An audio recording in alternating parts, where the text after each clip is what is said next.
Daily Broadside is 779. Is it my understanding that nuns take a vow of celibacy and that makes them virgins when they retire? But once they retire, that celibacy is now null and void and they can just live it up like they want?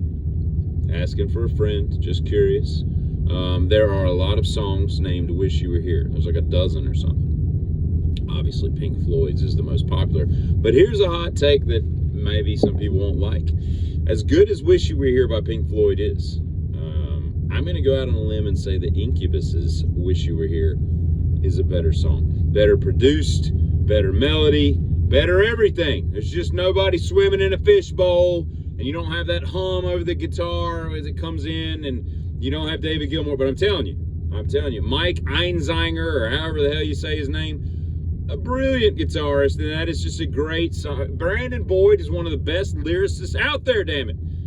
Fight me. I'm telling you, it's a good... Now, again, it's not, like, far away. Like, they're close. You know, it's this and this. But it's still better. That's all I'm saying. You ever notice that in the very first Vacation movie with Clark Griswold, Chevy Chase, I guess is how he says it, he has golf clubs on the top of it. First of all that luggage that got ripped off in the garage when they pulled out, none of that was necessary, okay? I vacationed when I was a kid on one of those huge station wagons because I knew somebody we used to go to the beach with every year that owned one. You could fit a lot of crap in those things. In fact, I sat in the rumble seat with a girl who was she was my age. I guess she was my age. And maybe she was a year older. It doesn't matter. She was close to my age. And we're sitting there facing backwards, at which point I found out that she gets car sick and threw up all over everything. I don't know if you've ever been in the back seat of a rumble seat in the back seat of like a 79 Buick station wagon, and like the seat disappears into like a void in the floor, and that void was full of vomitus. And that was a fun trip on the side of the road before the advent of Walmart bags.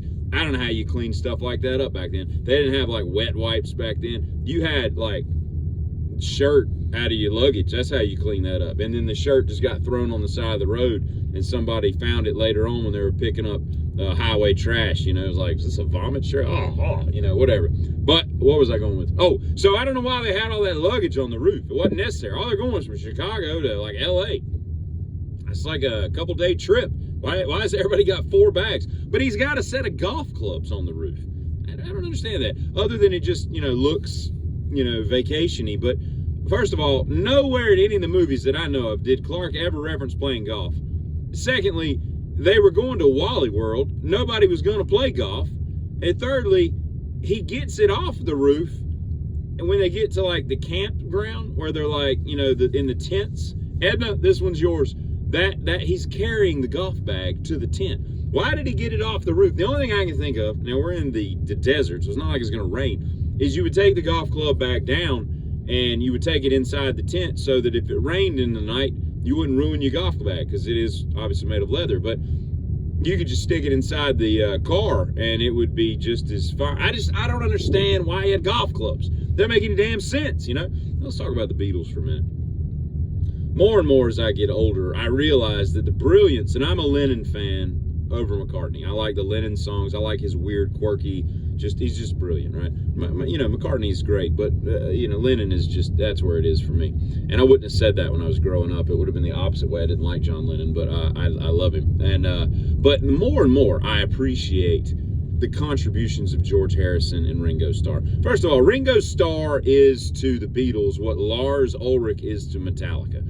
He is not a flashy drummer. He's not like the greatest in step with like the greatest technical ability and all that stuff. And at first glance, you look at him, you're like, this guy's not that good. But I'm telling you, the stuff that Ringo does is just like the stuff that Metallica does. He writes great parts for the songs. They're brilliantly written. And if you took those drum parts out, okay, the songs would just kind of fall apart. I mean, they'd still be good pop songs, but there's just something about the way he you know, adopts drum lines that just makes the songs that much better. But George Harrison, George Harrison is like Dave Grohl, okay?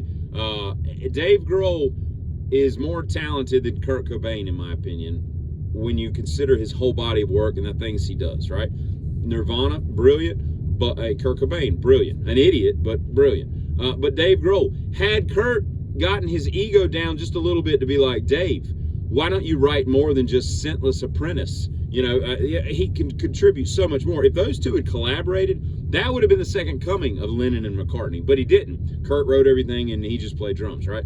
But it's like this. It's like if George Harrison had been invited in, to write more than just something and the songs that he did, While My Guitar Gently Weeps, stuff like that, I just think they would have had a trifecta with a great drummer.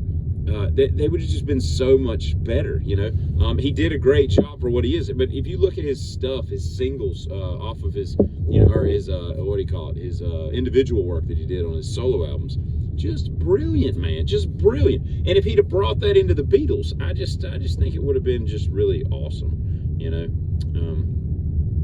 or more awesome, I should say. It was awesome, but more awesome. I mean, look at Something. Come on, man. And guess what? The drums in Something, brilliant. Like, that's just a brilliant song, He turned out to be a pretty good slide player. Could do all kinds of stuff. And I don't know why he wasn't invited into the inner sanctum of Lennon and McCartney more.